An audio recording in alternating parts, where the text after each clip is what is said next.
ये पूरा मामला हुआ क्या और अदलिया ने और चीफ जस्टिस साहब ने और सुप्रीम कोर्ट ने इसको कैसे डील किया। बाकायदा उन्होंने जैसे ही ख़त मिला उन्होंने तमाम मुतासरा जज साहिबान को, पूरी इस्लामाबाद हाई कोर्ट के जज साहिबान को चीफ जस्टिस समेत अपने घर पे बुलाया, फ़र्दन उनकी बात सुनी। उसके बाद उन्होंने बार को बुलाया, सुप्रीम कोर्ट बार को बुलाया, बार काउंसिल को बुलाया, वज़ीर क़ानून को बुलाया, अटॉर्नी जनरल को बुलाया, फुल कोर्ट बुलाई। फिर उसके बाद अगले दिन उन्होंने प्राइम मिनिस्टर से मिले और लॉ मिनिस्टर से, अटॉर्नी जनरल से मिले और फिर उसके बाद उन्होंने दोबारा जो है वो फुल कोर्ट को ब्रीफ किया। ये सारा जो है प्रोसेस चीफ जस्टिस साहब ने किया, जिसके नतीजे में अब जो तस्वीर हमारे सामने आई है, एक तो ये कि एक रुकनी रिटायर्ड जज की सरबराही में कमीशन बनेगा जो इसको देखेगा। TOR हुकूमत तयन करेगी, कितने दिन में रिपोर्ट देगा ये हुकूमत तयन करेगी। ये उसके बाद इस हवाले से मुतल्लिका इदारों को सख्त हिदायत जारी की जाएंगी, परहैप्स एक्सप्लिसिट वो कैसे किस अंदाज में दी जाएंगी कि वो अदलिया की आज़ादी में मुखिल ना हो। मुतल्लिका इदारों को ये कहा जाएगा।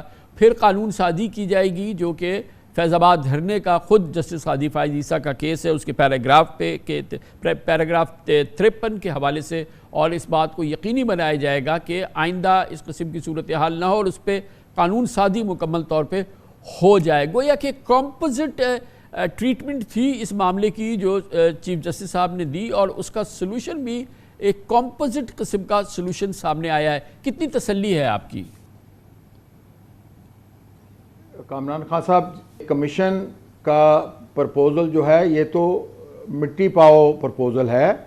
ये सुप्रीम कोर्ट की, फुल कोर्ट की या चीफ जस्टिस की ये ख्वाहिश नहीं है।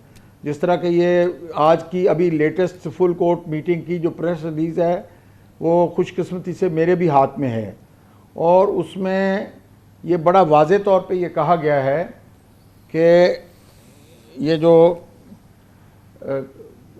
पैराग्राफ 53 फैज़ाबाद धरना केस, उसके मुताबिक कानून साजी की जाएगी और जो इंडिपेंडेंस ऑफ जुडिशरी को सिक्योर करने वाले जितने भी एक्शंस हैं वो लिए जाएंगे।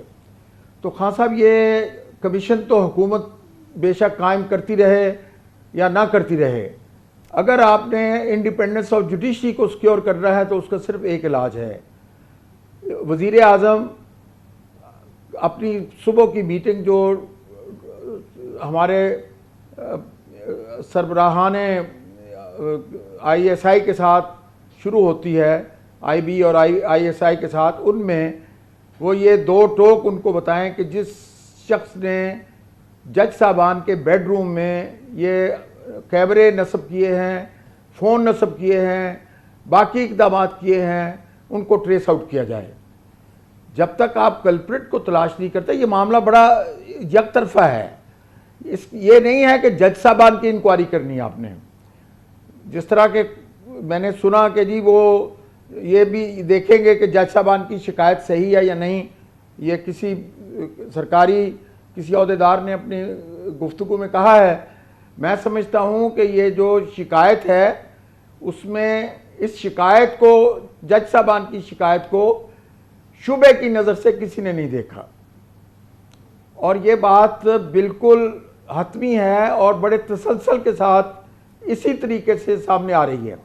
अभी आपने वो जिस तरह मैं कह रहा था कि जुल्फ़िकार अली भुट्टो रेफरेंस देखा, ये जनाब शौकत अजीज़ सिद्दीकी साहब का केस देखा, अब ये 6 जज साहबान का ख़त देख लिया, तो इसमें किसको तलाश करना है? आपने वजारत दिफा के अंदर कल्प्रिट्स को तलाश करना है। कौन है वो? वज़ीर आज़म अपनी मेहरबानी से अपने जो सरबराहान हैं उनको कहें या कमीशन में किसी साबिक DG ISI को मुकर्रर कर दें ताकि आसानी हो उनके लिए कि कौन किसको सजा देनी है और किसकी जिम्मेदारी फिक्स करनी है, किसको कोर्ट मार्शल करना है।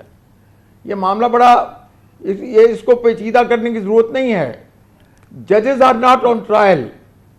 जजेस are by writing a letter they have committed no offence, they have sought protection of the Supreme Judicial Council, they have sought protection of the Chief Justice of Pakistan, ताकि वो अपने फ़राइज़ आज़ादाना और मुनसिफाना तौर पे अंजाम दे सकें। बस शेख साहब, असल बात तो ये है कि बहरहाल जो भी इसका रेजोल्यूशन हुआ है इस क्राइसिस का, उसमें एक तो जो सीनियर मोस्ट जज हैं सुप्रीम कोर्ट के, वो दाएं हाथ पे रहे हमेशा चीफ जस्टिस के, जनाब जस्टिस मंसूर अली शाह जो प्यूनी जज हैं, जो next supreme court chief justice है।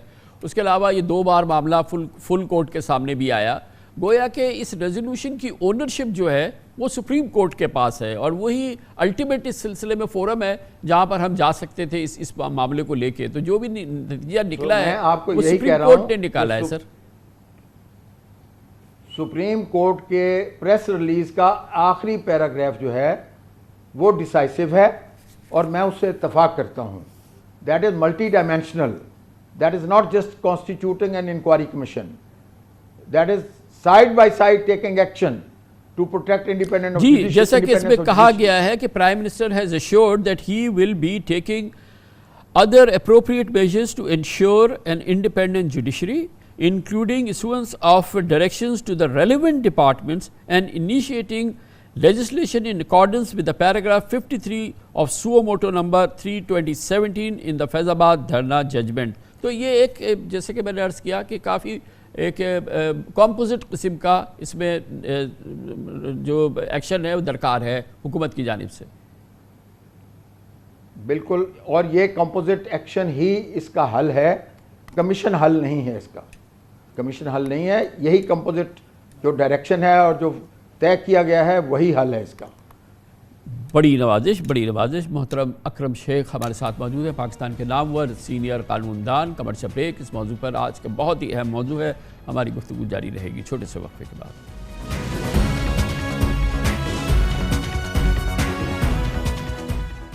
Welcome back. 26